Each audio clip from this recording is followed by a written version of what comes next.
4. Vamos a leer este salmo. Noten ustedes que el título del salmo con las letras pequeñas nos dice qué es lo que hay detrás de este salmo, qué es lo que estaba sucediendo cuando David escribió este salmo, porque también nos dice que fue David su autor. Y luego nos enseña, entre muchas otras cosas, y es ahí donde nos vamos a concentrar en esta noche, nos enseña cuáles son los frutos de la angustia en la vida de los piadosos. ¿Qué sucede después de la angustia a un hombre, a una mujer verdaderamente piadoso? Porque la angustia tiene diferentes efectos, produce diferentes frutos. Depende del temperamento, depende de la persona, pero sobre todo depende de nuestro caminar con Dios.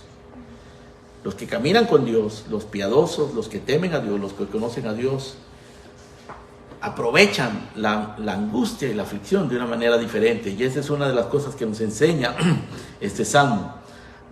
Así que vamos a leerlo y después vamos a considerar cuáles son los frutos de la angustia en la vida de los piadosos. Comenzamos. Salmo de David, cuando mudó su semblante delante de Abimelech, y él lo echó y se fue. Bendeciré a Jehová en todo tiempo, su alabanza estará de continuo en mi boca. En Jehová se gloriará mi alma, lo oirán los mansos y se alegrarán. Engrandeced a Jehová conmigo y exaltemos aún a su nombre. Busqué a Jehová y él me oyó y me libró de todos mis temores. Los que miraron a él fueron alumbrados y sus rostros no fueron avergonzados. Este pobre clamó y le oyó Jehová y lo libró de todas sus angustias. El ángel de Jehová acampa alrededor de los que le temen y los defiende. Gustad y ved que es bueno Jehová, dichoso el hombre que confía en él. Temed a Jehová vosotros sus santos, pues nada falta a los que le temen. Los leoncillos necesitan y tienen hambre, pero los que buscan a Jehová no tendrán falta de ningún bien. Venid, hijos, oídme, el temor de Jehová os enseñaré. ¿Quién es el hombre que desea vida, que desea muchos días para ver el bien? Guarda tu lengua del mal y tus labios de hablar engaño. Apártate del mal y haz el bien. Busca la paz y síguela. Los ojos de Jehová están sobre los justos y atentos sus oídos al clamor de ellos. La ira de Jehová contra los que hacen mal, para cortar de la tierra la memoria de ellos. Claman los justos y Jehová oye y los libra de todas sus angustias. Cercano está Jehová a los quebrantados de corazón y salva a los contritos de espíritu. Muchas son las aflicciones del justo, pero de todas ellas le librará Jehová. Él guarda todos sus huesos, ni uno de ellos será quebrantado. Matará al malo la maldad, y los que aborrecen al justo serán condenados. Jehová redime el alma de sus siervos, y no serán condenados cuantos en él confían. Amén. Amén. ¿Cuáles son los frutos que produce la aflicción en la vida de los piadosos? El rey David dice en varios pasajes, y en uno en particular, por ejemplo, él dice: bueno me es haber sido afligido para que aprenda tus mandamientos. O sea, él está reconociendo que la aflicción es buena para los piadosos. Bueno me es haber sido afligido. En este caso tenemos de una manera concreta la escena de lo que sucede a una persona piadosa, a un hombre, a una mujer piadosa en medio de la aflicción. Y vamos a considerar 6 de esos frutos. En primer lugar, la alabanza. Pero en este caso, el salmista habla no solo de la alabanza individual, sino de la alabanza en comunión. Él comienza hablando de la alabanza individual, de la alabanza que brotó en su corazón a causa de la aflicción. Él dice: bendeciré a Jehová en todo tiempo, su alabanza estará de continuo en mi boca. En Jehová se gloriará mi alma. Eso es algo individual, eso es lo que él está expresando, es lo que ha producido la aflicción en él. Alabanza, está agradecido. Pero noten ustedes En la segunda parte del verso 2 dice, lo oirán los mansos y se alegrarán, engrandecer a Jehová conmigo y exaltemos a una su nombre. Ahora no habla solamente de su alabanza individual, ahora está él incluyendo a los piadosos, lo oirán los mansos y se alegrarán. No solamente yo, los mansos escucharán esta alabanza en lo que Dios ha hecho conmigo y se alegrarán. Y entonces él invita a los piadosos, dice, engrandeced a Jehová conmigo y exaltemos aún a su nombre. En otras palabras, la aflicción produce gratitud, alabanza en el verdadero creyente. Ahora, hermanos, para poder comprender esto un poquito mejor, consideremos lo que le estaba pasando a David en ese momento. En las letras pequeñas, al principio del Salmo, antes del versículo 1, dice, Salmo de David cuando mudó su semblante delante de Abimelech y él lo echó y se fue. Y si ustedes vienen conmigo al primer libro de Samuel, al capítulo 21, vamos a encontrar allí la circunstancia a la que se refiere el Salmo. Primer libro de Samuel, capítulo número 21. Lo que está sucediendo en este momento en la vida de David es una de las cosas más degradantes que le sucedieron en su vida. A David le sucedieron muchas cosas humillantes, difíciles, abrumadoras. Pero esta es una de las cosas más humillantes que le sucedieron en su vida.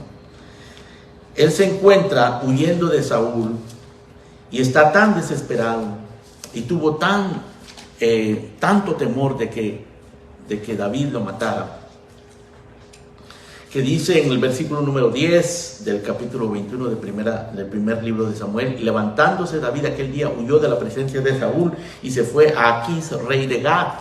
Y los siervos de Aquís le dijeron, ¿no es este David rey de la tierra? ¿No es este de quien cantaban las danzas diciendo, hirió Saúl a sus miles y David a sus 10,000? Y David puso en su corazón estas palabras y tuvo gran temor de Aquís, rey de Gat.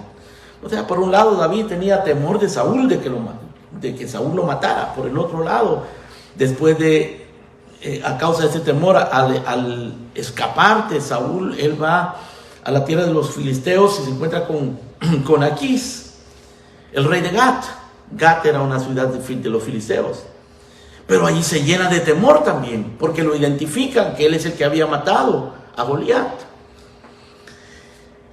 Dice el verso 2, David puso en su corazón estas palabras, tuvo gran temor de Aquís, rey de Gat, y cambió su manera de comportarse delante de ellos, y se fingió loco entre ellos, y escribía en las portadas de las puertas, y dejaba correr la saliva por su barba.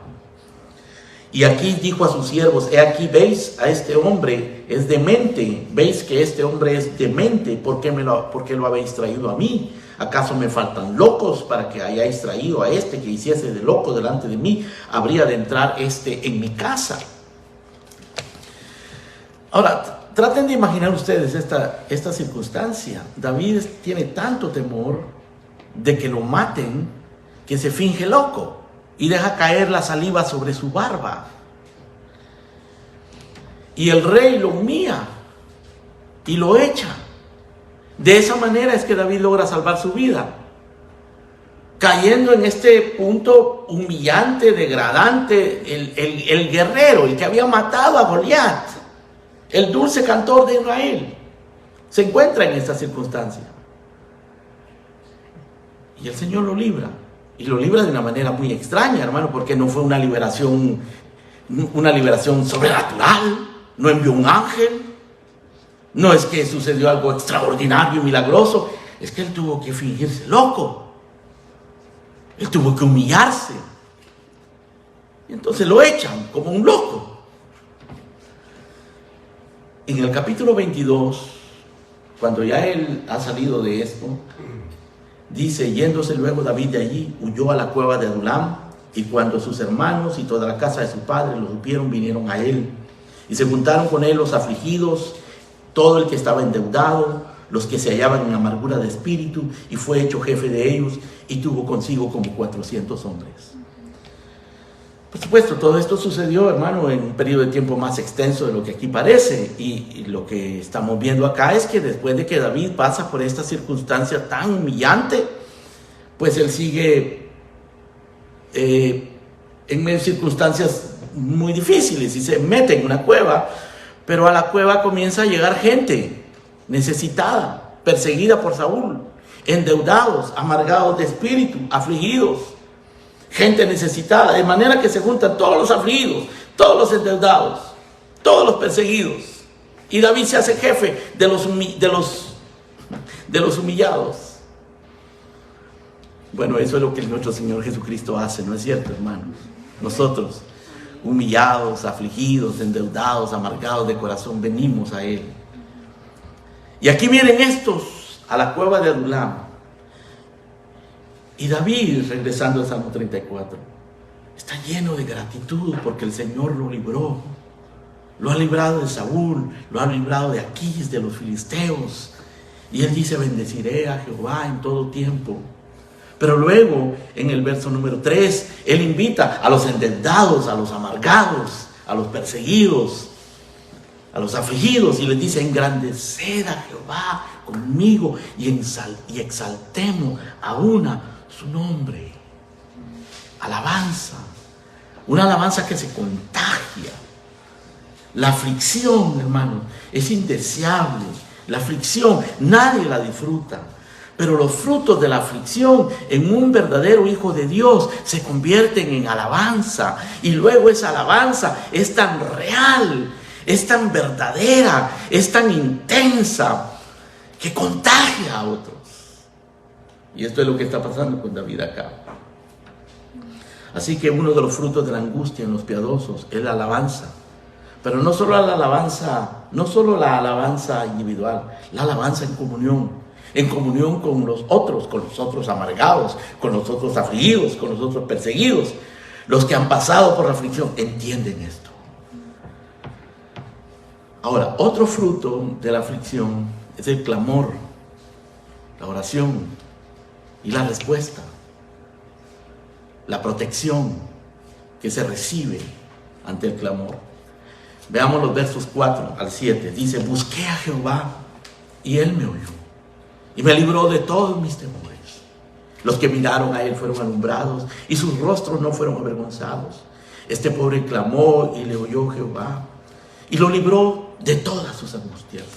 El ángel de Jehová acampa alrededor de los que le temen y los defiende. Ahora David no solamente está alabando, hermano. Ahora David está dando testimonio de cómo cuando él clamó en su temor, en su angustia, en su aflicción, el Señor lo escuchó y el Señor lo protegió. Lo protegió contra Saúl, lo protegió contra Aquís, contra los filisteos, contra tantos peligros que él estaba atravesando. Y él dice, busqué a Jehová y Él me oyó. Y Él me libró de todos mis temores. El Salmo 23 dice, aunque ande en valle de sombra de muerte, no temeré mal alguno, porque tú estarás conmigo. Esto es lo que está experimentando David. Los que miraron a él, dice, fueron alumbrados y sus rostros no fueron avergonzados. Y probablemente está pensando aquí en todos sus compañeros de la cueva de Adulam, ¿no? Porque no es solo él el que ha experimentado eso. Él dice, aquí tengo gente que vino a mí amargada, afligida, perseguida, endeudada, pero miraron al Señor, así como yo lo hice, y fueron alumbrados, y sus rostros no fueron avergonzados. Ahora, no quiere decir que no pasaron vergüenza en algún momento, hermanos, porque David acababa de pasar vergüenza. A David le dijeron, yo no necesito otro loco más aquí, saquen a este loco de aquí. Eso es vergonzoso. Pero no es una vergüenza permanente. Nosotros podemos pasar vergüenzas y podemos ser humillados, pero al final el Señor nos va a levantar nuestro rostro. Sus rostros no fueron avergonzados. Verso 6 dice, este pobre clamó. David reconoce, hermano, él era el guerrero que mató a Goliat y era un hombre muy atractivo físicamente y era un hombre muy talentoso para la música y tenía muchos dones, era un gran líder, pero él dice, este pobre. Él no estaba infatuado con sus dones y las gracias y las bendiciones que Dios le había dado, porque él sabía lo que era la humillación. Y dice, este pobre clamó y le oyó Jehová y lo libró de todas sus angustias. Las angustias nos hacen bien, hermano, no las queremos. Yo no quiero padecer angustias, pero cuando vengan a nuestra vida, tú debes recordarte que producen frutos de justicia en los cuales podemos alegrarnos, aunque no sea motivo de alegría en el momento. En este caso, le enseñó a David cómo Dios responde, cómo Dios protege. Él dice: el ángel de Jehová acampa alrededor de los que le temen y los defiende. O sea, en su clamor, él recibió protección. Él aprendió eso en la aflicción, en su angustia. En tercer lugar, de los versos 8 al 10, David habla de la provisión. Cómo buscar a Dios. En su búsqueda de Dios, él no solamente recibió el beneficio de la protección, pero también él recibió el beneficio de la provisión. Protección: me libró de todos mis temores. Este pobre clamó y le oyó Jehová y lo libró de todas sus angustias. El ángel de Jehová acampa alrededor de los que le temen y los defiende. Eso es protección. Pero ahora él habla en el verso 8 de provisión. Él dice: gustad y ver que es bueno, dichoso el hombre que confía en él. Temed a Jehová vosotros sus santos. De nuevo, hermano, probablemente él está hablando con los afligidos, con los endeudados, con los perseguidos de la cueva de Adulam.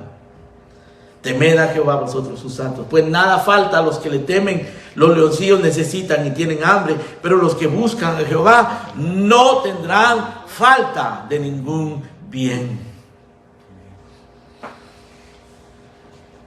Ahí están metidos en una cueva, hermano. Todos estos eran perseguidos de Saúl seguramente. David a la cabeza. Pero los que esperan en Jehová no tendrán falta de ningún bien.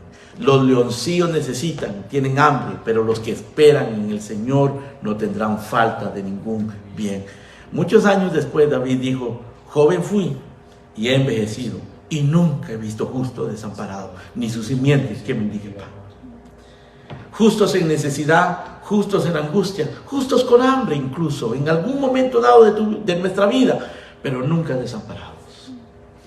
Nunca nos va a desamparar permanentemente. En algún momento, Pablo habló de hambre. Pablo dice: hambres, angustias, persecuciones, cuchillo, espada. Pero Pablo decía: yo he aprendido. En todo y por todo he sido enseñado. Eso es lo que David nos está diciendo aquí. Él ha aprendido. Aprendió a la alabanza en comunión. Aprendió a clamar y ver la protección. Y ahora busca al Señor y Dios le da la provisión. Cristo dice: pedid se os dará, buscad y hallaréis, llamad se os abrirá. Porque al que busca, porque al que pide, recibe, al que busca, encuentra, y al que llama, se le abrirá. Y si ustedes piden, si un hijo le pide a su padre un huevo, él no le va a dar un escorpión. Si le pide un pescado, no le va a dar una serpiente. Si le pide pan, no le va a dar una piedra. Y si nosotros los padres humanos, siendo malos, damos cosas buenas a nuestros hijos, ¿cuánto más nuestro Padre Celestial? ¿Cuánto más? Hermanos, esa es la lección de David acá. Pero es la lección de la Escritura en todas partes. Y es la lección que aprende todo verdadero hijo de Dios cuando aprende a confiar en el Señor, aún en la aflicción. Por eso es que Pablo decía: nos gloriamos en las tribulaciones, porque la tribulación produce paciencia, y la paciencia un carácter probado. Y esa prueba no avergüenza, porque el amor de Dios es derramado en nuestros corazones por el Espíritu Santo que nos es dado. El verdadero creyente aprende a gloriarse aún en las aflicciones, hermano.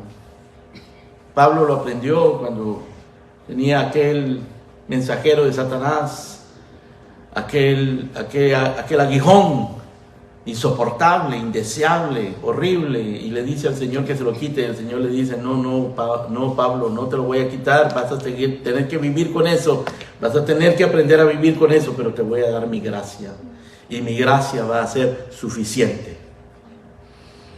Las circunstancias, hermano, pueden no cambiar, las circunstancias pueden seguir siendo difíciles en la vida de un creyente.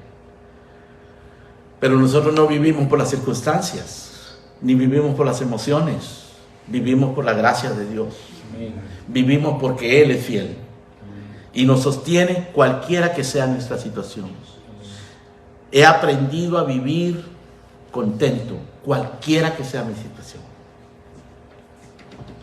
Bueno, eso es lo que está diciendo aquí David. Ahora, en el verso 11, del verso 11 al 14, encontramos otro fruto de la angustia en la vida de los piadosos. En este caso, se trata de la sabiduría y de la instrucción que el piadoso le puede dar a otros a causa de su aflicción, de su angustia, y la sabiduría que obtiene. Noten que aquí en el verso 11, David está enseñando, está invitando a otros a que aprendan de él, por causa de lo que él aprendió en la angustia. Y él dice: venid, hijos, oídme, el temor de Jehová os enseñaré. Qué bueno que esos endeudados, esos afligidos, esos amargados de espíritu se fueron a la cueva de Adulán, ¿no? Y ahí encontraron a David, que había aprendido todas estas lecciones.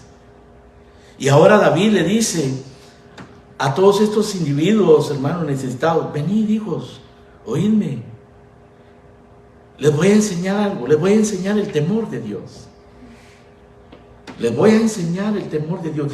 ¿Quién es el hombre que desea vida, que desea muchos días para ver el bien?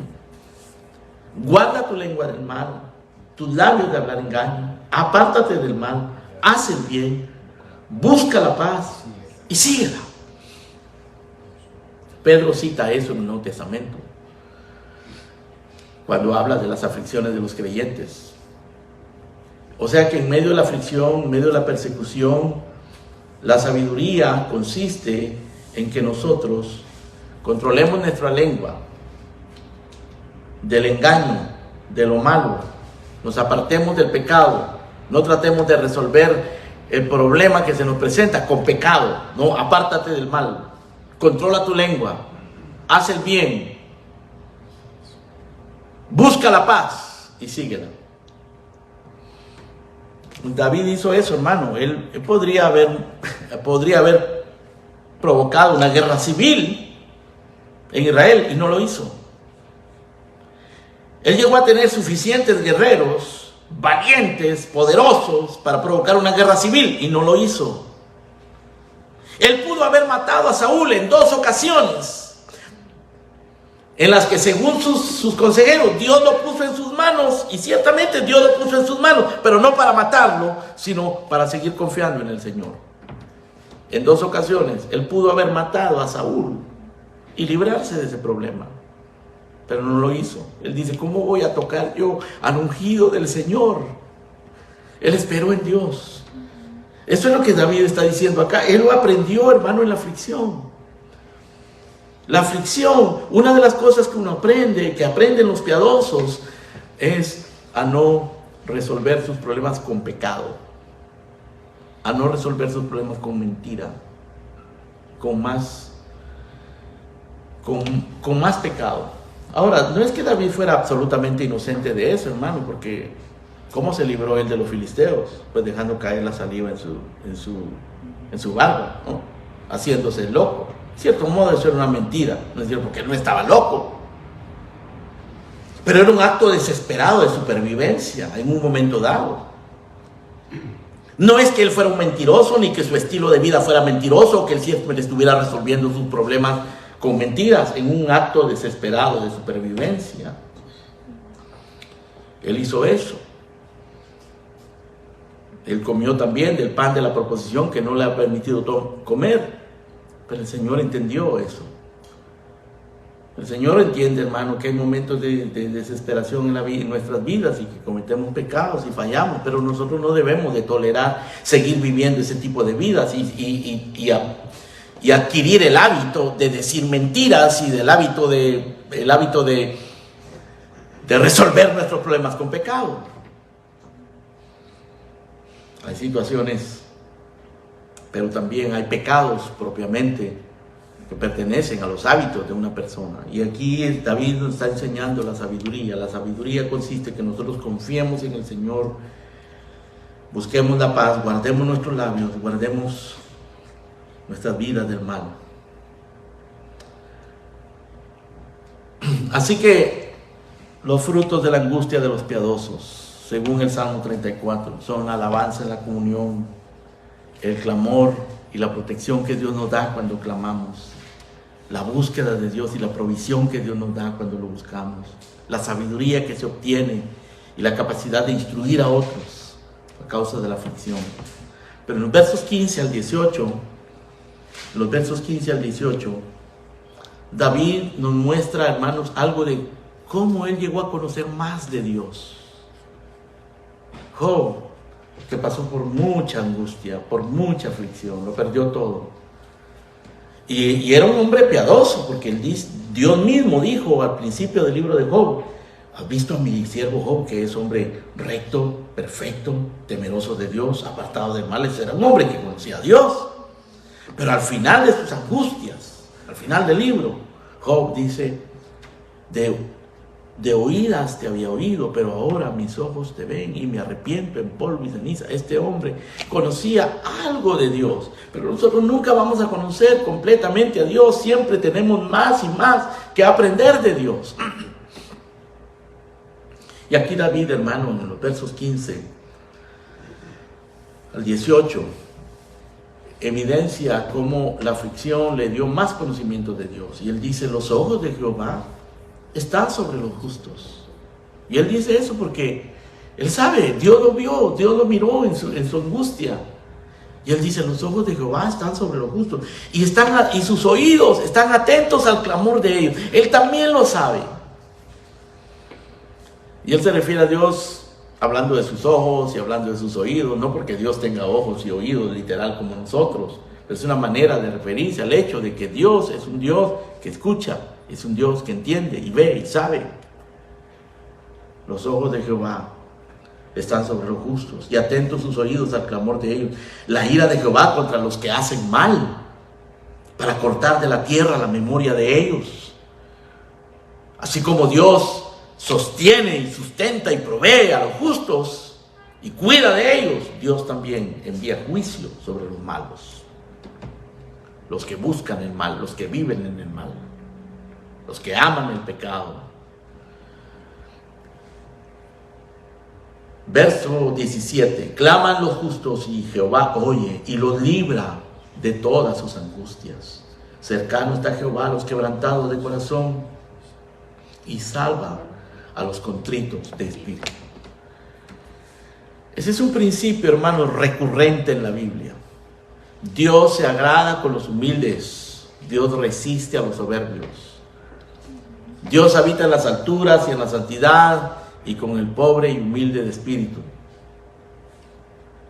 Cercano está Jehová, dice acá en el verso 18, a los quebrantados de corazón, y salva a los contritos de espíritu.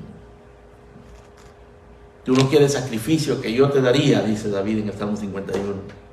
Los sacrificios de Dios son el corazón quebrantado. Al corazón contrito y humillado no desprecia el Señor.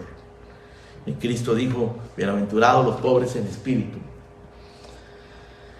Así que David, entre todas las demás lecciones que aprendió, entre todos los demás frutos que produjo la aflicción en su vida, conoció más de Dios. Conoció que Dios ve, que Dios oye, que Dios juzga, y que Dios mira a los humildes y a los quebrantados de corazón. Por eso es que rechazó a Saúl, la soberbia de Saúl, y visitó a los que estaban en la cueva de Adulam, a los amargados de espíritu, a los afligidos, a los endeudados. Por eso es que él fue al desierto a darle palabra a Juan el Bautista. No fue al palacio donde estaban los escribas, los fariseos y Herodes, porque Dios mira a los humildes de espíritu. Por eso es que Cristo nació en un pesebre, por eso es que Cristo se humilló, por eso Cristo nos dice: aprended de mí, que soy manso y humilde de corazón, y hallaréis descanso para vuestras almas. Eso se aprende, hermanos, en la angustia. Eso se aprende en la disciplina. Y por último, en los versos 19 al 22, encontramos también otra lección importante, otro fruto importante que produce la angustia y la aflicción. El realismo, el aprender a ser realista y el recibir el consuelo en medio del realismo de la vida. El realismo de la vida, hermano, es que nosotros vivimos en un mundo caído y aquí pasa cualquier cosa a cualquiera, sea cristiano o no sea cristiano, sea piadoso o no sea piadoso. Le pasa un accidente, una enfermedad mala, una tragedia, tristeza, angustia, pobreza, todo lo malo que pueda pasar, te puede pasar a ti y me puede pasar a mí. Eso es realismo. ¿Por qué? Porque vivimos en un mundo caído. Vivimos en un mundo caído y nosotros vivimos en un cuerpo de humillación. Y dentro de nosotros hay un corazón todavía, hermano, que conserva remanentes de pecado. Hay pecado aún dentro de nosotros. Vivimos en un mundo que tenemos que ser realistas. Ese triunfalismo hereje de muchos maestros falsos hoy en día que le dicen a los cristianos, les hablan a los cristianos de prosperidad, de salud, de milagros, de maravillas, es dañino, no es realista. La Biblia es realista. Vean lo que dice el verso 19. Muchas son las aflicciones del justo. Eso es realismo. Es realismo, hermano, que nuestro Señor Jesucristo es conocido como varón de dolores, experimentado en quebranto. Es realismo que el apóstol Pablo hablaba de tribulación, angustia, persecución, hambre, desnudez, cuchillo, espada. Y él dice, ¿no podrán separar esas cosas de Cristo? No. En medio de esas cosas somos más que vencedores. Pero esa victoria no es el triunfalismo evangélico falso, idealista, que muchos predican, sino que es el triunfo de vidas transformadas por la aflicción,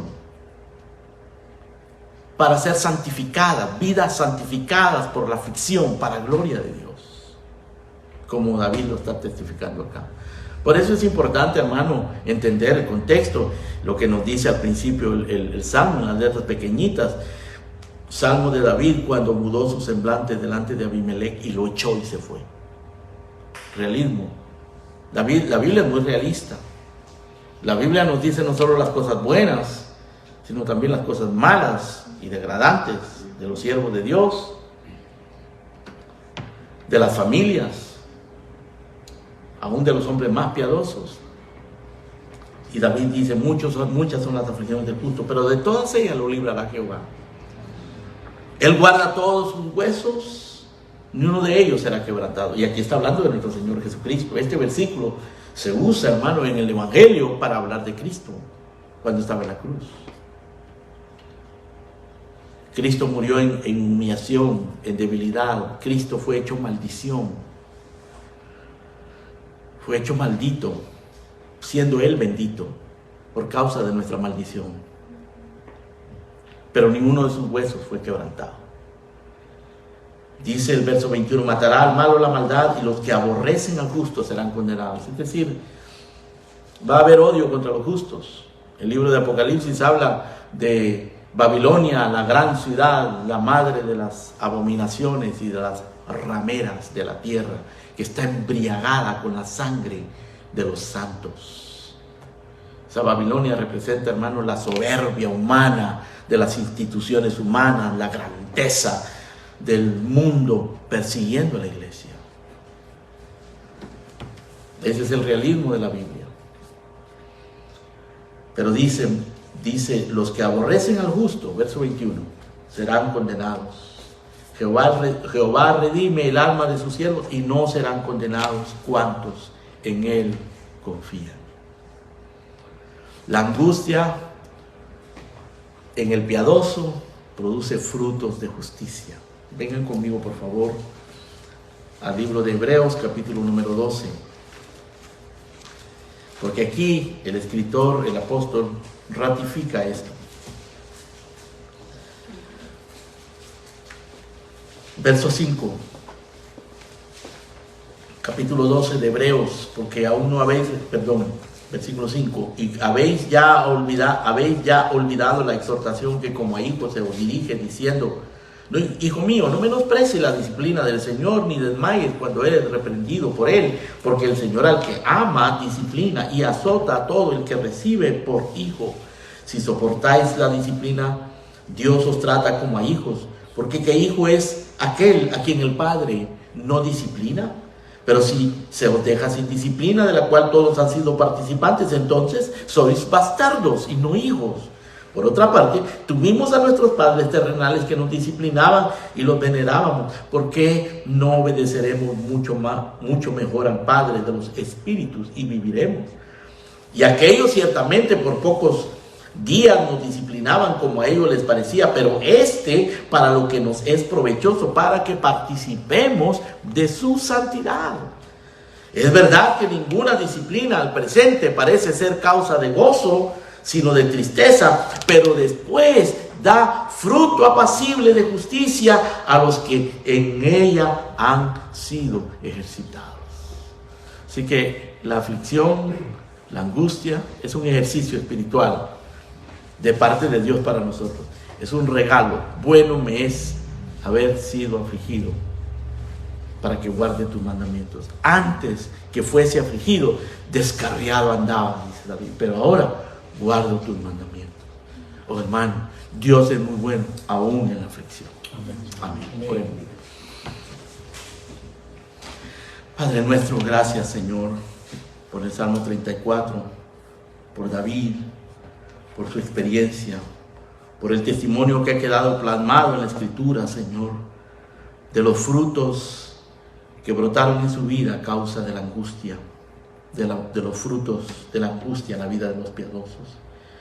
Gracias porque allí nos enseñas a adorarte en espíritu y en verdad, nos enseñas comunión con tu pueblo, nos enseñas que tú respondes la oración, nos enseñas que tú provees cuando esperamos en ti, nos das sabiduría y nos instruyes y nos enseñas a instruir a otros y nos das más conocimiento de ti, Señor, nos enseñas a ser realistas y a recibir de ti la consolación. Gracias, Padre, por tanta misericordia, por tanta bendición, en el nombre precioso de nuestro Señor Jesucristo. Amén. Amén. Y amén.